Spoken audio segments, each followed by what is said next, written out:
त्रिविध ताप म्हणजे काय? आधी दैविक, आधी भौतिक आणि आध्यात्मिक असे 3 ताप आहेत की या घोंगडी बरोबर आम्ही घेऊन आलोय. या घोंगडी बरोबर तापपत्र ये विणाली रे. आता त्रिविध ताप सांगतो, मला अर्ध ठेवून चालेल. त्रिविध ताप म्हणजे काय? आदिदैविक ताप, आदिभौतिक ताप आणि आध्यात्मिक ताप. आदिदैविक ताप म्हणजे काय? आता ते तापाचे लक्षण सांगतो. जन्माला येतानाच मुक, जन्माला येतानाच आंधळ, जन्माला येतानाच बहिर, जन्माला येतानाच नाक आणि तोंड ये, जन्माला येतानाच ओठ फाटलेलं, जन्माला येतानाच कान नसलेलं, जन्माला येतानाच तिरळ, हो, जन्माला येतानाच खोबळं, जन्माला येतानाच मोठ्या डोक्याचं, जन्माला येतानाच पांगळ, जन्माला येताना लुळ, जन्माला येतानाच खेकड्याचं चालीचं. हे जन्माला येतानाच काही सुज्ञांना प्रश्न असा निर्माण होईल, आणि ह्यानं काय पाप केलंच नाही बघा. ही दुःख कधी भोगावी लागतात? पाप केल्यानंतर. आणि जन्माला आलंच नाही, अजून काय केलंच नाही तरी ह्याच्या मागणे दुखणं का? त्याच्या पाठीमागचं कारण आहे, या जन्माचं दुःख नाही, गेल्या जन्मी जे केलंय त्याचं फळ आहे. पूर्वजन्मी पाप केले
गेल्या जन्माची पाप केली ना, विषय सुख नाशिवंत, जे नाशिवंत विषय सुख आहे तेच आम्ही काय केलं? सेवन केलं. सेविता तिमिर कोंदले, समोर अंधार निर्माण झाला.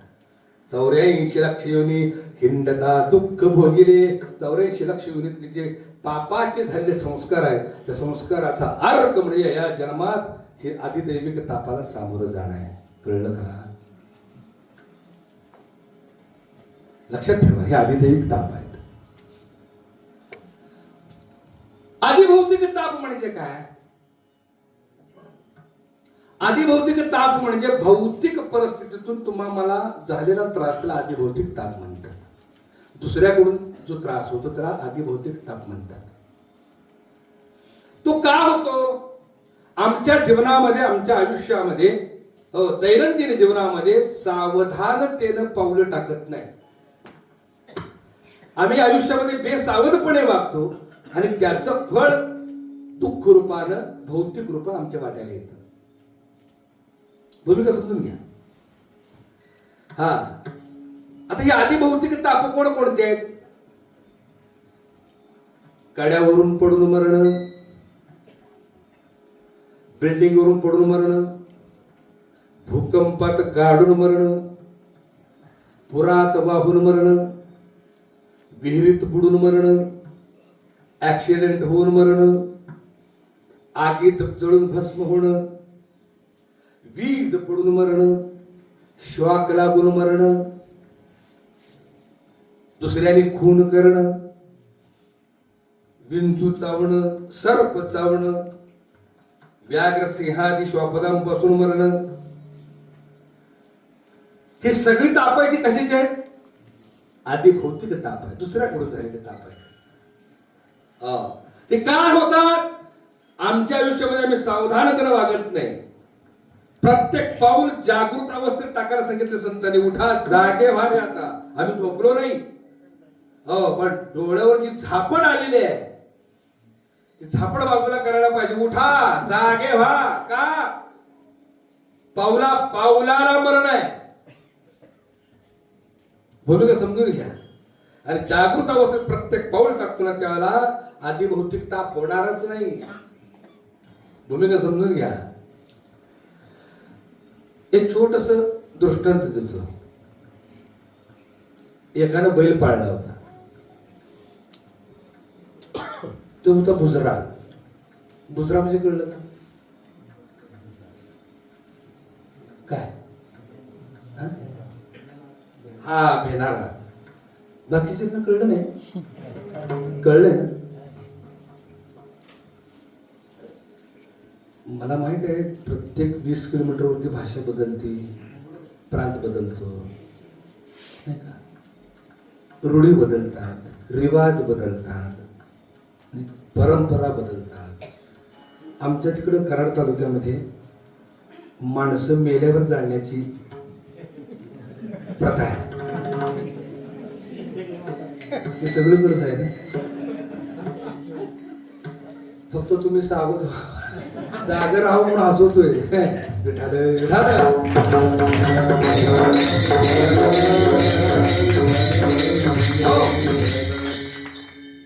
एखादा बैल पाळला होता तो भित्रा. भित्रा म्हणजे बुसरा. अनोळखी कोण दिसलं तिथे पाळायचं. त्या शेतकऱ्यानं काय केलं माहिती का? त्याला विहीर, शेताचं विहिरीवर पाणी पाजण्यासाठी घेऊन गेला. विहिरीवरचं पाणी वगैरे पाजलं. परत घराकडे बैल घेऊन येत असताना त्याचा जुना मित्र भेटला, शिरपा. त्याला झाली तंबाखूची तलप. त्यानं शिरपाला हाक मारला. अरे शिरपा, तंबाखू आहे का? शिरपा म्हटलं आहे की.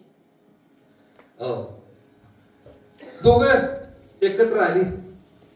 शिरपानं बटवा काढला, तंबाखू दिली. शिव म्हटला तर बैल कुठं बांधू म्हणून त्याची दोरी गुंडाळली हाताला.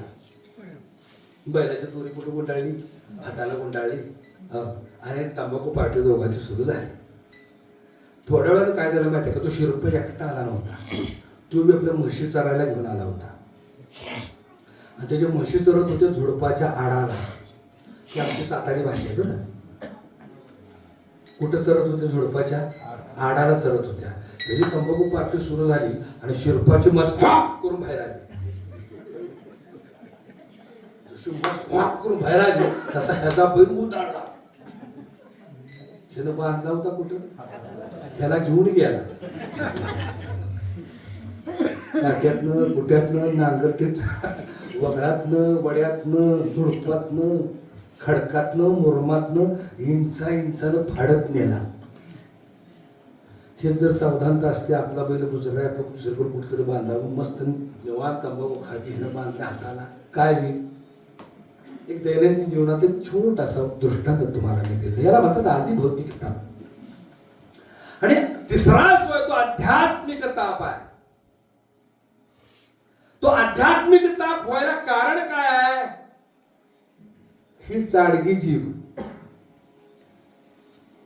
हिच्यावर ज्याचं ज्याचं नियंत्रण नाही ना त्याला या तिसऱ्या तापाला म्हणजे आध्यात्मिक तापाला सामोरं जावं लागतं. कोणते आध्यात्मिक ताप आहे? हागवड, ढंडाळी, वांती, उलटी, आकडी, पित्त, अल्सर, खोपऱ्या, मांजऱ्या, पोटतिडीक, नाही का? आणि काय? वारपुड, गजकरण, नायटा, हत्तीपाय, नारू, काय काय सांगायचं? मुतखडा, माहिती का? मुतखडा लय बेकार, लय वाईट. एवढंच असते होती. पण ती जर झालं तर गडाबडा लोळायला होते. रस्ता बघत नाही, घर बघत नाही, बाजार बघत नाही, चौक बघत नाही, दार बघत नाही, काय कुठं बी लोळायला होत.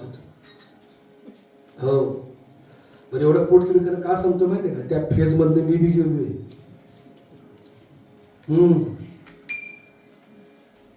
लय वेदना मावल्यानो, प्रसूतीच्या वेदना परवडल्या, तर त्या खड्याच्या वेदना बेकार. तुम्ही त्या प्रसूतीच्या वेदना सहन तरी करा का? पोटी पुत्र संतान जन्माला येणार आहे, त्याचा आनंद तरी असतो. खडा जन्माला घालून कुठला आनंद मिळायचा? का तो आरमोर म्हणून अंगठी घालायचा आहे का त्याचं बारसं करायचं? काय उपयोग? काय बिन कामाचा ताप. तुम्ही गरोदरपणात डॉक्टरकडे जाता, सोनोग्राफी करता, डॉक्टर चांगली बातमी देतात, काळजी करू नका, बाळ सुदृढ आहे. हे जर डॉक्टरकडे गेलो सोनोग्राफी करायला खड्याची, डॉक्टर जर म्हणला चुकून काळजी करू नका, खडा सुदृढ आहे, काय होईल? हा आता हसायला येते, याला झालाय का विचार. या म्हणतात मुतखडा. कुठला ताप आहे हा? मोठ्याने बोल. आध्यात्मिक मूळव्याध. माहित आहे? माहित आहे का? नाव घेताना मी विषयावर आप्पा तिरक का चालताय? आप्पा म्हणतो बाबा तरुणपणात खाल्लेलं फेडतोय आता. वल सुख गरगरीत रसरसीत झणझणीत चमचमीत नाही का? तांबडा पांढरा सुट्टीच दिला.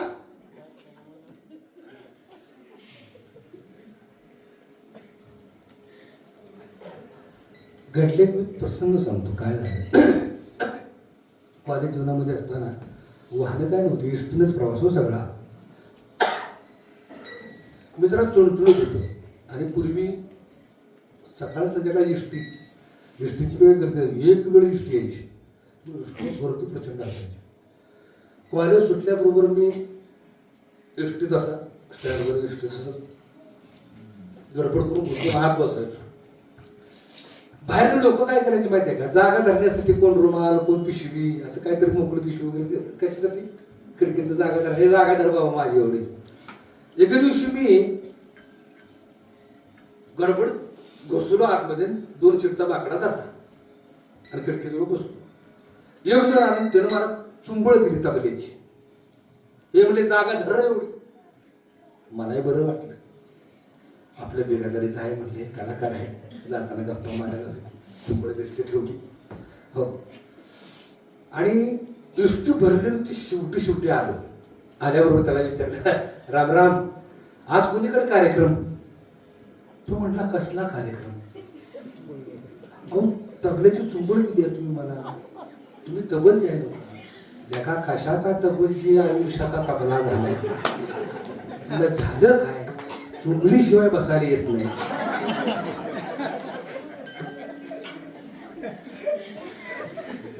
तेव्हा माझ्या लक्षात आलं चुंबलीचा हा एक फायदा आहे.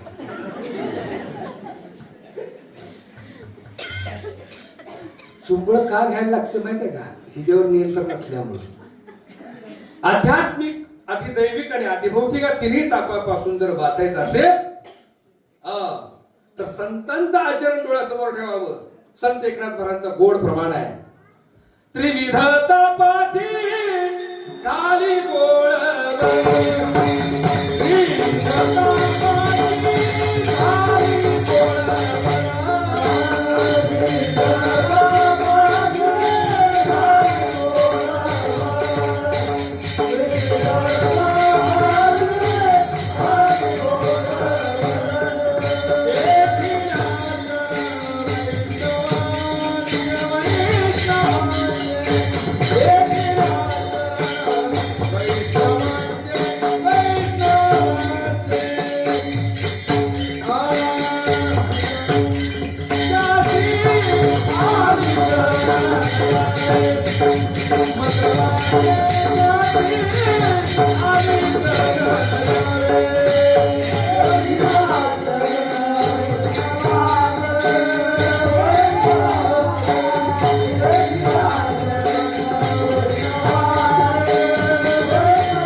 झाली बोळबड.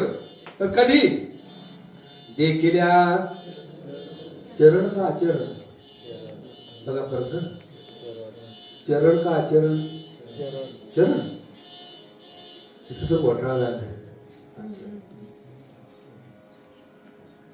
संत चरण रज लागता सहज वासनेचे बीज. काय सांगावं. संतांच्या चरणाची धूळ.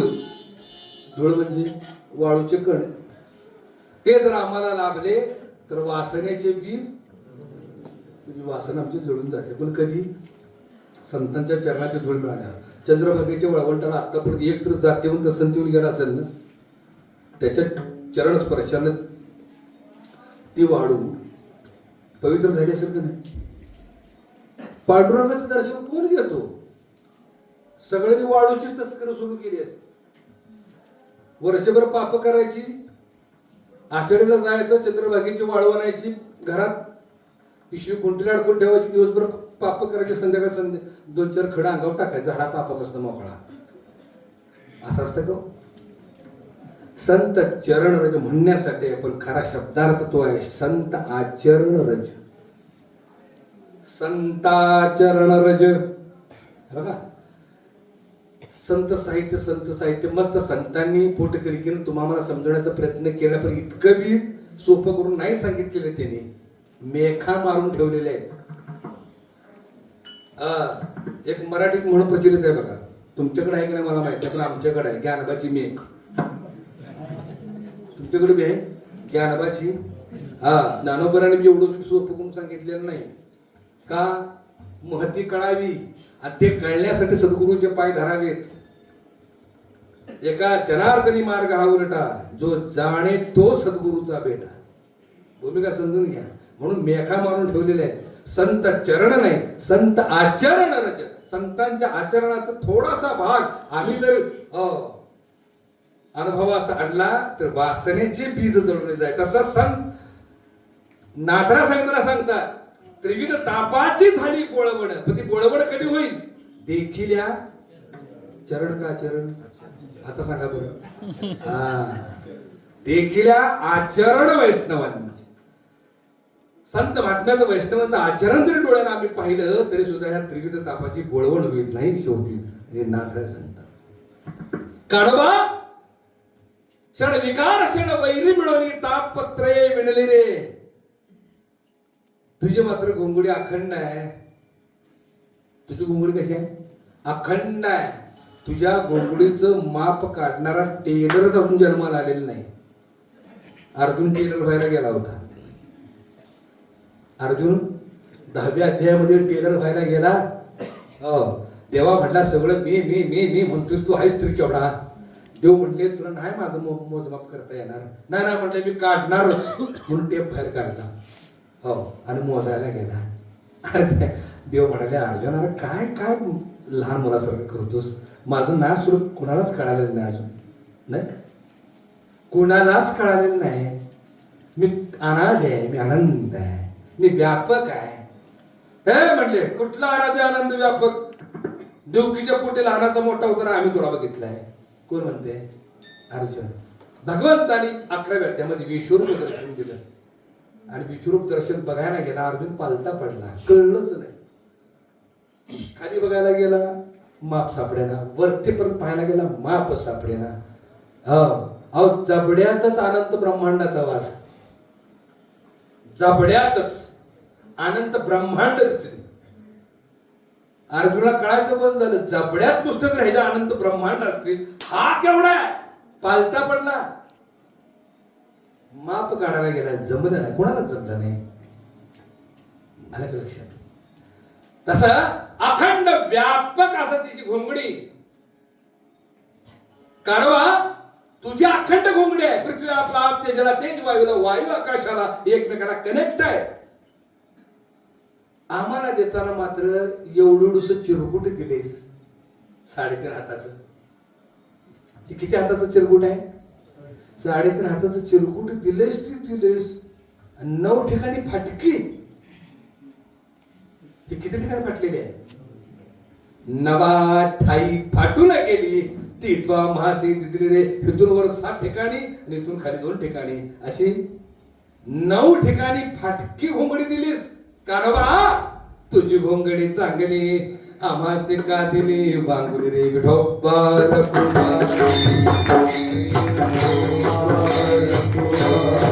जय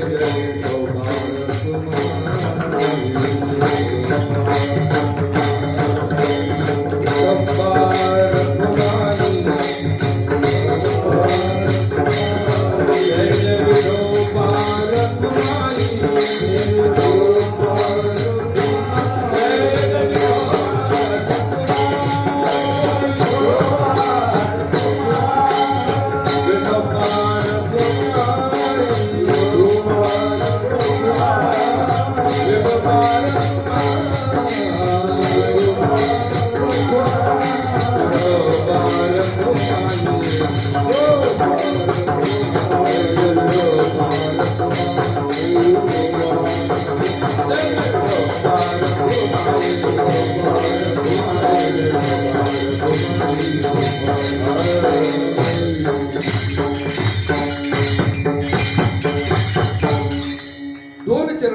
तिसऱ्या चरणामध्ये ज्ञानोबरायांनी तुम्हा मला आश्वासित केले, काळजी करू नका,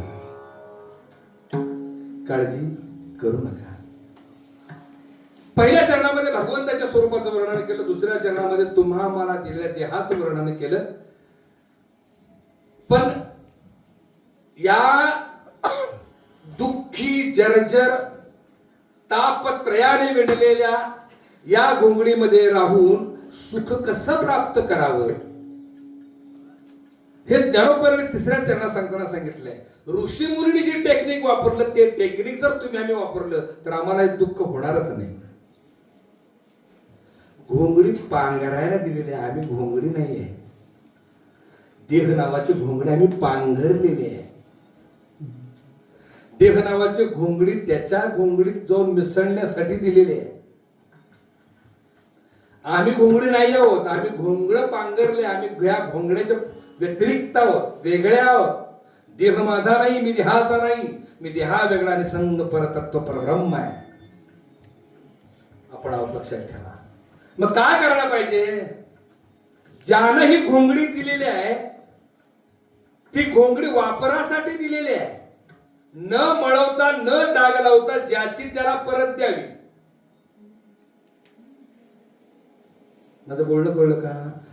आम्ही घोंगडीत गुंतल्यामुळं घोंगडीची जे त्रिवेद ताप आहेत, वेदना आहेत, लक्षात आलं का, दुःख आहे, हे सगळं तुम्ही आम्ही भोगतोय का? आम्हाला वाटते घोंगडी म्हणजे मीच आहे. सुख अथवा दुःख भोग या देहाचे भोग आहेत, आपले नाहीत.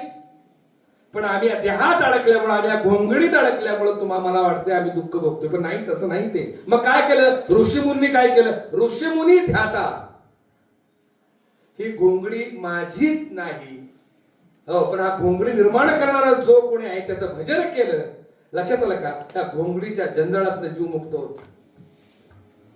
ऋषीमुनी ध्याता मुखे नाम गाता संदेह वृत्ती गिरली रे. संपला संशय, ज्याची त्याला देऊन टाकावी.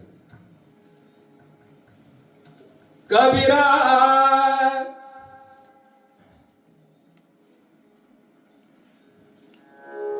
जब हम पैदा हुए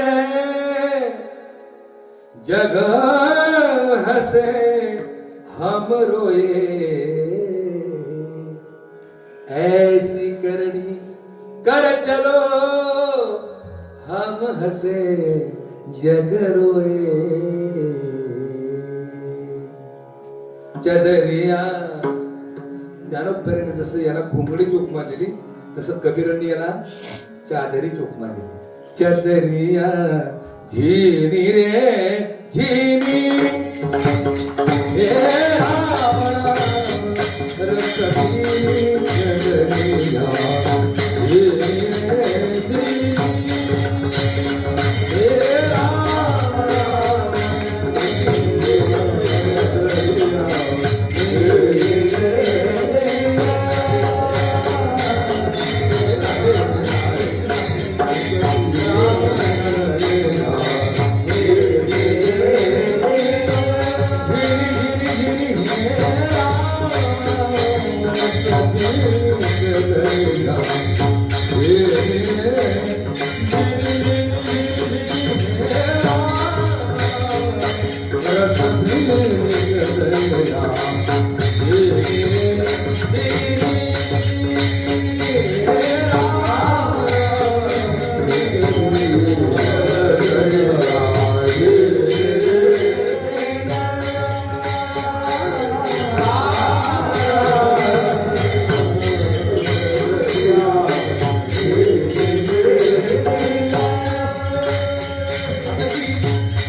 अष्टकमल का चरखा बनायो पांच तत्व की भूमि चचरिया पांच तत्व की भूमि. 8 काकड्याच्या चरख्यात चादर तयार झाली. आता 8 पाकड्या कोण कोणत्या? पृथ्वी आप तेज वायू आकाश मन बुद्धी आणि अहंकार अशा 8 पाकड्यात तुमची चादर तयार झाली. 9-10 मास पुनन कोणागे. ही चादर मिळायला किती दिवस लागले? 9 महिने 10 दिवस.